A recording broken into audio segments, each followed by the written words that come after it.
So the first reason that the financial statement is so important is because it gives more information on what needs to be done.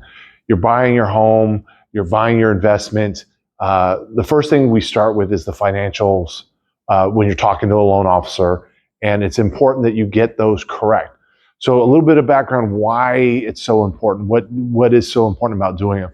So when I was in school many moons ago, we spent maybe a week or 2 weeks on doing of finances, learning about a little bit about the stock market, balancing our bank accounts and such. But other than that, they really didn't teach financial education.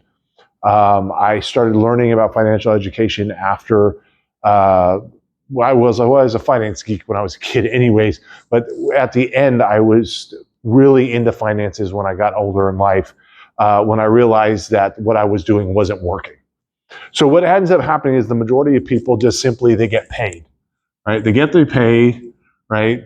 And they don't have a plan for it. So it goes into their account and it sits there, and then the money leaves. And then at the end of this event, they hope that there's something left over. Then there's a thing called a budget, right? So I'm going to make that a little bit bigger this time. So there's your income, right? And then here's your expenses, right? Expenses, income. So what happens is you put your money in here, right? Oh, I know that doesn't look like an S. There we go. Money in there, and you have a list of all the stuff. So you make sure that this number is always smaller than this number as much as you possibly can. So it goes down here, right? And it disappears into these little cups that so it reminds me of a game when I used to play with, as a kid. You had these little balls that you had to drop into these, and you won something. Well, in this case, you lose something, you lose money to all these expenses. And then at the end, that's what you have left over. The problem with this is there's still not a plan. This is better than the first version, but unfortunately, this is not a plan. And normally what ends up happening is that with no plan, it sits there and then it gets spent. I want a new car. I want to go on vacation. Hey, that football game that everybody likes is coming up, and they're putting a sale on a TV, and the TV we have is nice. It still works, but I would like a bigger one. Stuff like that. And then this money just disappears with no plan. So what the financially independent person, the financially intelligent person, right, what they use is called a financial statement. Now, you're going to see this diagram in many places if you look it up, and it's based off of Robert Kiyosaki's system, right? I'm a huge fan of his, right? And there's 4 boxes, right? The first one is the income one. Then there's the expenses, right? So we've already seen that one, right? And then this one is called an asset column. And then this one is called a liability, right? Your credit card goes in on this one. Your car payment, your home payment, right? All goes on this side. This side is saved for stuff that makes you money, right? This is where we're going to do most of this for the purposes of finding either your first investment property or your home, and that's why you're here. So we're going to run it through on this one. So what happens is you put your money in here. It runs through here into those little cups. And then at the end, at the bottom, is whatever you have left over. Okay, I'm going to say $100.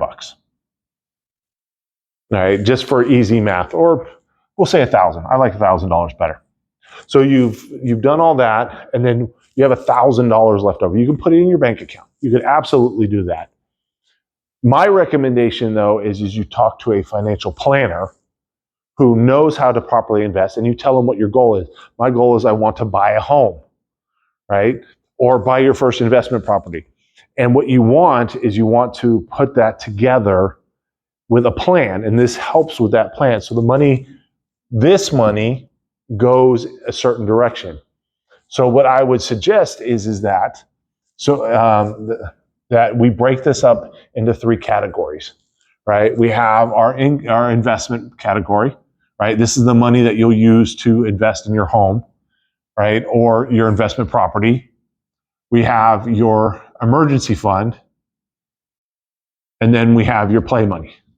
So if we divide this up, so what I took away from the books that Robert taught was that 50% of this right here goes into your investment account, and in this case, $500. So every month you're putting $500 away towards the purchase of your home or investment property. And with a financial planner, they can make suggestions as to where it possibly goes in. And instead of just sitting there, it actually makes you money. So it would go into this category, right? Then the emergency fund, $250, right? And that will cover your oops situation. And then the last one, right down there, $250 for your play money. So if you can find a TV for less than $250, you could go buy it and not feel bad about it, right? And if you have less than that, that's okay. The idea is this is just for easy math.